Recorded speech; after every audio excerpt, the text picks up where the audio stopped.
Act 2. We fade in on a shot of the Daily Planet headline, Superman Saves City. We pull back and see the newspaper is being held in the clenched fists of Lex Luthor. He's 45, stocky, bald. I am so goddamn sick of hearing about Superman. Luthor crumples up the paper and throws it across the room. We're in Luthor's office, up at the top of Luthor Tower. It's a massive office with an enormous desk and only one chair. There's floor-to-ceiling windows looking out over all of Metropolis. In the office with Luthor is Mercy Graves, his bodyguard, a 35-year-old woman in phenomenal physical shape. Also present is Smith, a 55-year-old man in a nice suit, one of Luthor's underlings, the primary financial consultant for the company. Smith is holding a large file of paperwork. Sir, I know this isn't the best time for it, but we need to have a serious conversation. You know, I've been with the company for 40 years. I worked for your father, and you're easily twice the man he was. I admire and respect you. But this fixation you have on Superman? Sir, it's simply not good for business. Luthor seems to calm down, the anger passing from him as his eyes focus onto Smith. Luthor takes a deep breath and lets it out. Do you know why I hate Superman? Well, yes, we all know, sir. And please, tell me why. Why do I hate Superman? Well, because he's outspokenly critical of the way you run your business, and you personally. Clearly, because he feels that since he exists outside the law, that allows him to be a critic of you. Look at me. Get down on your knees. What? Sir? Lex stares at him. You have a family, a daughter, 3 grandchildren. Do you want them to be alive tomorrow?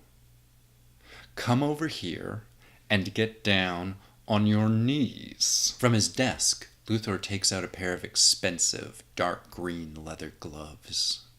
Slowly, Luthor pulls the gloves onto his hands.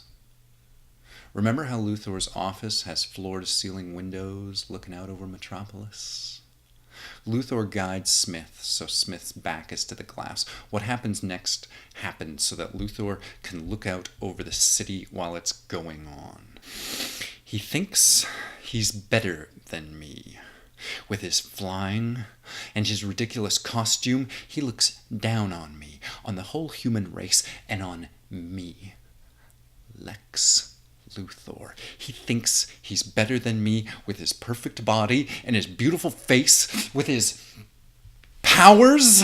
He's not better. He's not even human. He's a disgusting invader from another world. Luthor puts his hands on Smith's throat and begins to choke Smith, to crush Smith's larynx. He's not human, and he's not better than me. I built this city without any superpowers to help me, and he thinks he's better than me? He's the one who's weak. He's the one. Luthor drops his dead employee to the floor. Luthor's bodyguard approaches. Do you still want me to kill his family? Luthor drops his gloves and straightens his tie, looking at himself reflected in the glass of the windows. Of course not. We're not monsters. But they sure as hell aren't getting his employee benefits. Make it look like a suicide. That voids the insurance. Leaving the body behind him, Luthor goes into his private elevator, which he rides down from the very tip-top of the building to the sub-basement where his most intense research is done. All right. So where are we at on Project Omega? One of Luthor's head scientists gives the report. Well, we've refined your quantum bomb, sir. It's still incredibly heavy, but we've got it down to the size of about a deck of playing cards. Any loss in power? Actually, we believe we've increased its potential output to a factor of 9, giving us an estimated blast of around 50,000 megatons of TNT, sir.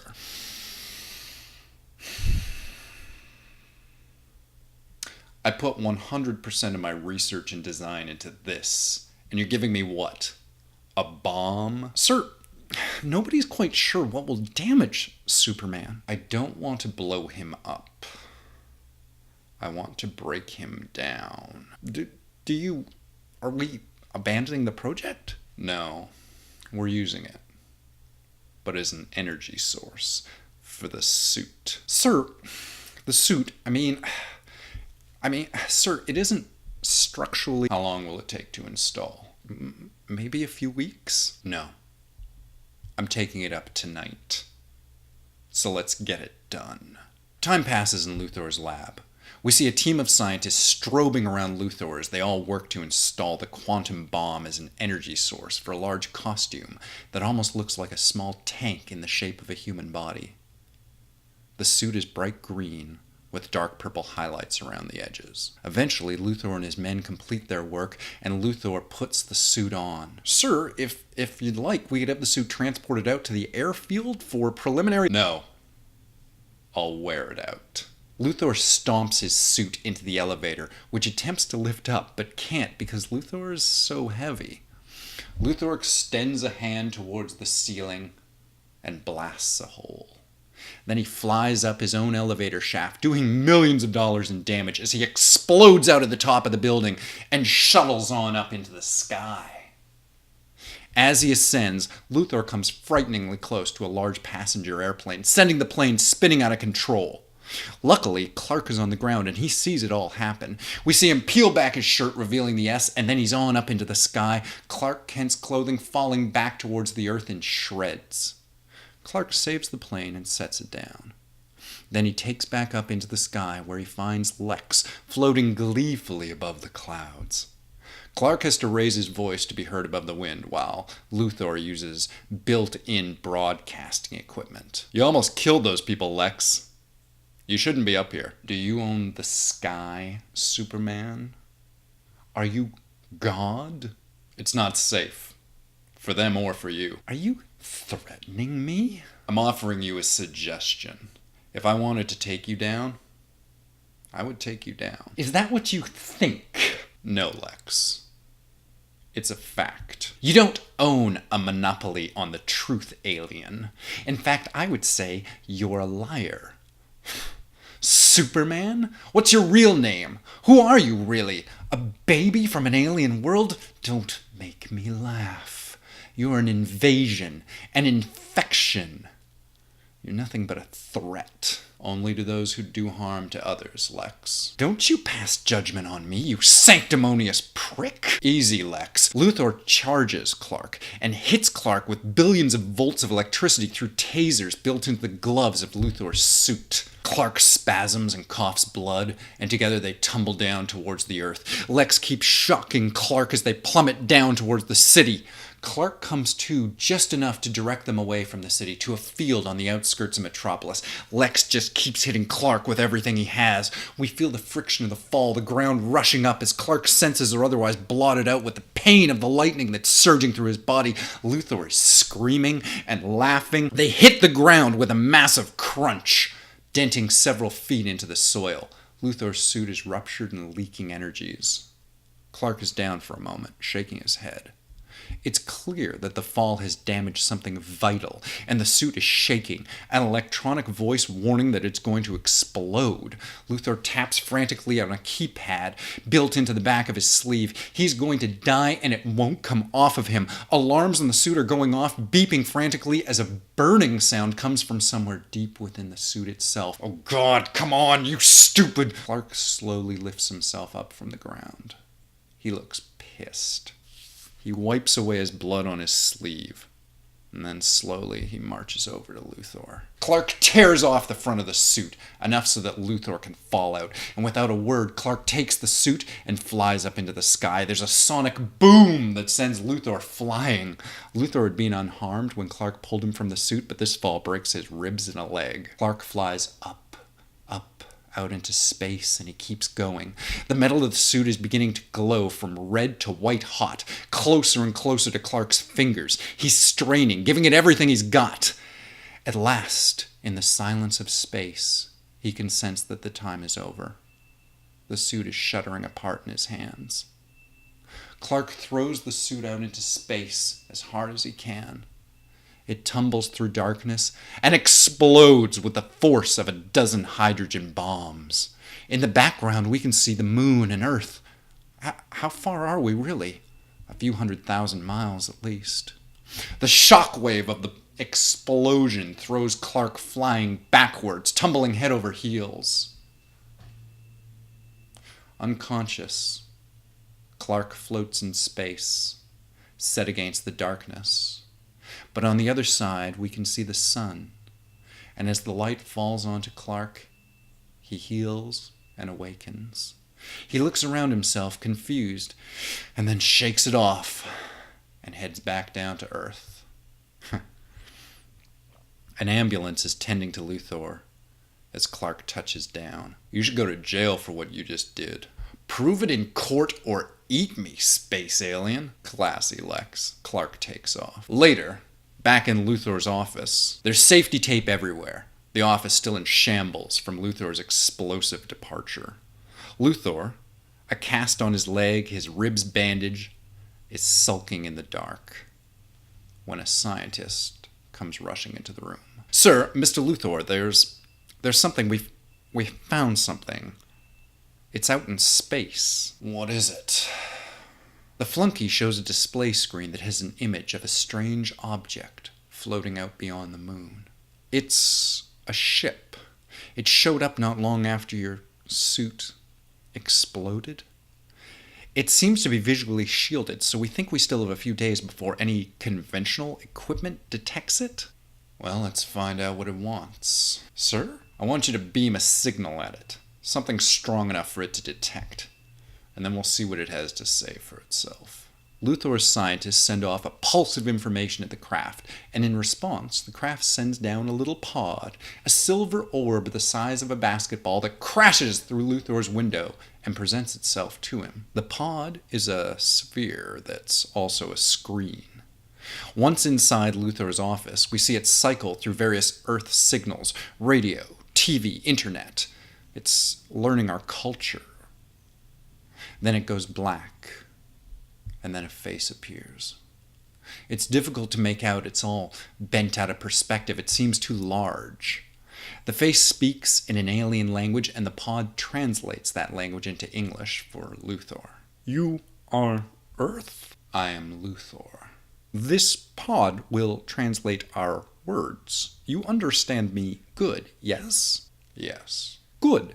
You build bomb. I detected explosion. What do you mean you detected it? Many eyes on Earth. Big things happen. Many voices talk. Many eyes in space are watching Earth. That's unnerving. You build bombs for me? I could, if I wanted. What's in it for me? Maybe I will not burn your planet and devour your people. I am Luthor. I do not have any people. What do you want, Luthor? I have a problem. An infestation. Maybe be more careful whom you breed with. That's not what I mean. Look, I'll build you your bombs if you'll come and take care of my problem. It shouldn't pose you much of a threat. It's just one man. An Earthling? No, not an Earthling. He says his family was from Krypton.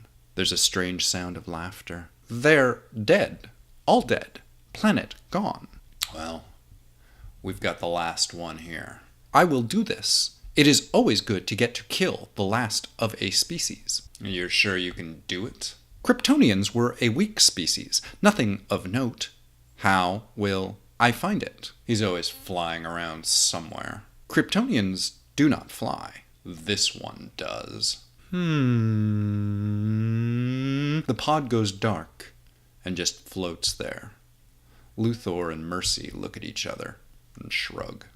Meanwhile, in Kansas, Clark is having dinner with his folks down on the Kent family farm. It's a simple, small, rustic home. Ma and Pa Kent are happy to see their boy, who seems a little preoccupied. You put too much pressure on yourself, son. You're what's so great about this country. You're an immigrant who rolls up his sleeves and goes to work, puts the past behind himself and looks forward. I'm just lucky that Kryptonian physiology and human followed a similar evolutionary line. Imagine my life if I didn't look like a human, if I was just some sort of a bug. Ma Kent chuckles. You've been dealing with Luthor again, haven't you? How can you tell? He's always talking about bugs, comparing you to them, trying to dehumanize you. Well, I'm not human. You're my son, and my son is not a bug. And even if he was a bug, that wouldn't make him any less my son. Oh, jeez, Ma. Eventually dinner is over, and Clark and his pa wander out onto the porch, where Pa Kent smokes a pipe and looks out over his cornfields as darkness falls and high above the stars begin to twinkle.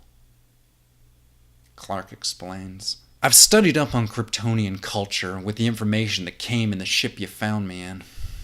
I don't know, they seem like such a cold people. They had access to science and math that humans haven't even begun to conceive of, but there were so many concepts, so many human concepts they didn't have. They cut out what they thought was weak, pursuing a pure science that, if what my father told me is true, it destroyed their whole planet. How ignorant did they have to be to not see the damage they were doing? Is that what I am? Am I like them? Do I have that in my genes? That coldness? That lack of humanity? Clark, you listen to me. You know, we're simple farm folk. We must seem like hillbillies to a world-traveling city boy like you. But you listen to me, because I am your father, and I still have something to tell you. You're my son, and I love you. You don't judge people by what they look like or what other people say. You look at the deeds they do. And I'm not just talking about everybody else. I'm talking about you. You don't judge yourself by where you're from or what you might be. You want to be a good man, then you do good deeds. You do what's right, and you help people. Lord knows the world could use a little more of that. Thanks, Pa. Well, hell. I mean, honestly, if it ain't about fixing tractors or planting corn, I don't really have much to say about it. I mean, it ain't like I'm up to date on the shortage of affordable housing in major metropolitan cities. Pa Kent winks.